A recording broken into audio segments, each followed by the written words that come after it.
Maithili express की शानदार प्रस्तुति।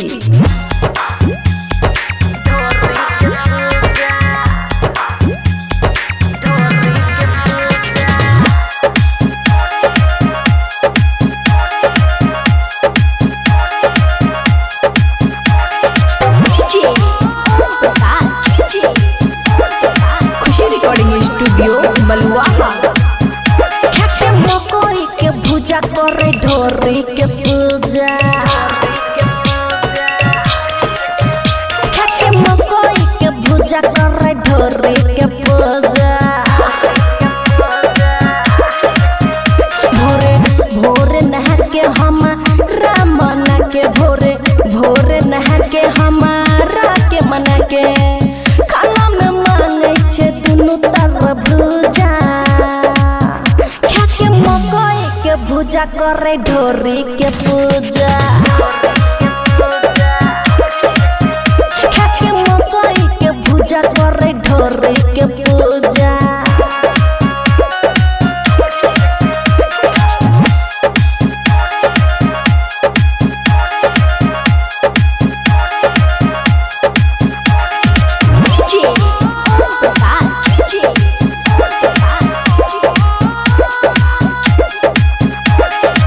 बच्चा के जेना ओकर बुद्धि गे देह में लगावे गुदगुदी गे सुना हे गे। बच्चा के जेना ओकर बुद्धि गे देह में लगावे गुदगुदी गे।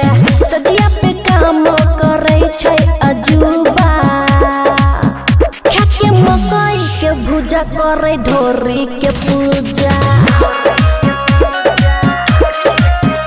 खाके मकई के भुजा करे ढोरी के पूजा।